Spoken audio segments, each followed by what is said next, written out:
The 3 weeks of celebrations included Brunei Darussalam. Brunei Independent Islamic Sultanate on the northern coast of the island of Borneo in the Southern Asia. It is bounded to the north by the South China Sea and on all the sides by the East Malaysian state of Sarawak, which also divide the state into two disconnected segments of unequal size. The western segment is the larger of the two and contains the capital city of Bandar Seri Begawan. Brunei achieved independence in 1984, having been a British protectorate since 1888. It is a member of the Commonwealth and ASEAN. Here's a glimpse into its past. Before embracing Islam, Brunei was influenced by a confluence of religion. Hinduism and Buddhism left their mark, shaping the cultural landscape. This period likely saw the development of hereditary nobility system, with the title Pangeran denoting aristocratic status. Golden Age and Islamic transformation. A defining moment arrived in the 15th century. Brunei converted to Islam, marking a significant shift in its cultural and political identity.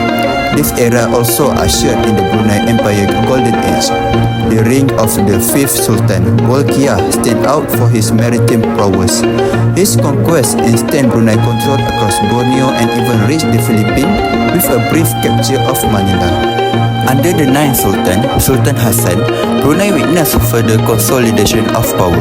Sultan Hassan established an elaborate royal court structure, solidifying the Sultanate position as a dominant regional force. The Sultan authority extended to awarding titles like Perhin, considered a life peerage similar to the British system. So now we are going to explain about 4 sectors in Brunei, which are politics, security, economy and social.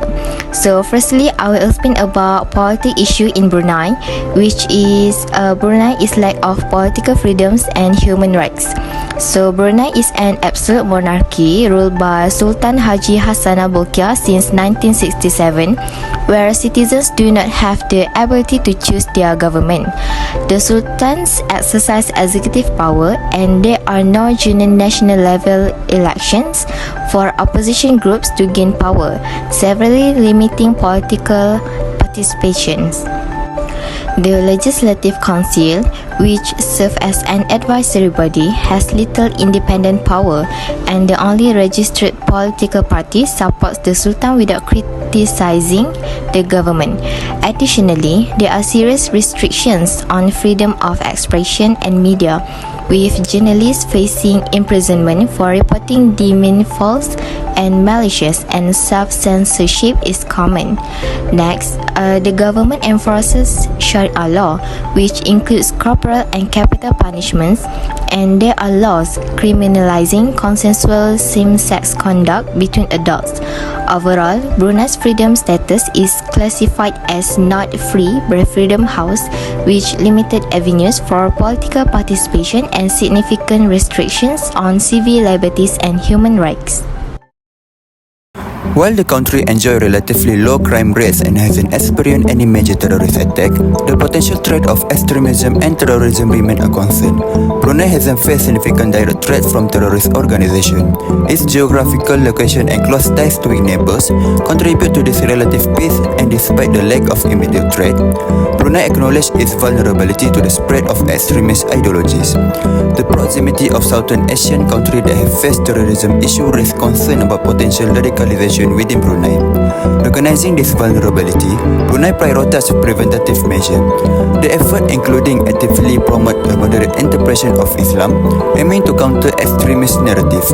Brunei also cooperate with regional and international partners to share intelligence and best practice in counter-terrorism. Despite this effort, challenges remain.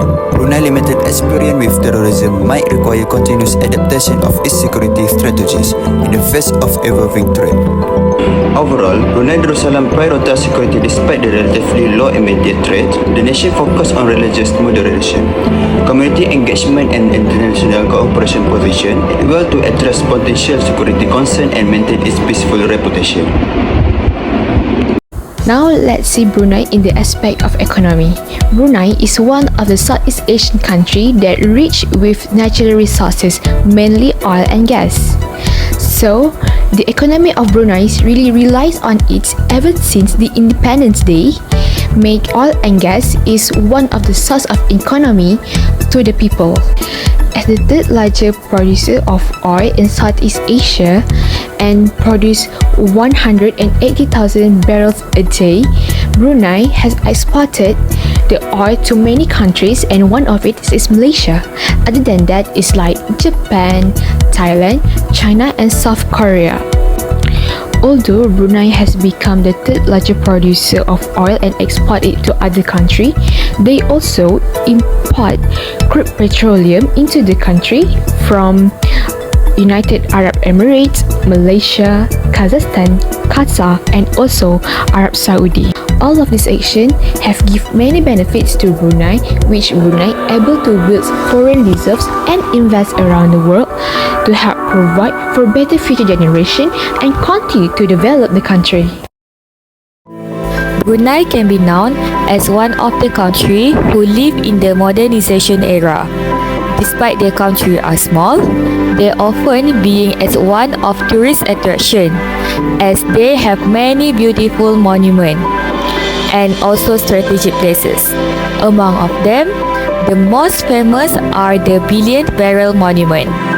However, in every country, they must have their own social issue. As in Brunei, we can speak about the poverty that happened in this country. It was started in 2012, which is over 5% of Brunei's population, equivalent to 20,790 individuals were living in poverty situation. Brunei Darussalam ranks 11 out of 78 countries with regard to the percentage of its population living in poverty, with a report rate of 43.7% within a year. As a result of our findings, we can conclude that Brunei as a nation with low crime rates and a great destination that should be visited annually, especially by a single travelers. Furthermore, travelers should consider visiting Brunei because it has a variety of Islamic sites and distinctive architecture that are not present in other nations. For instance, Omar Ali Saifuddin Mosque is one of the nation's top tourist destinations. That's all from us. Thank you.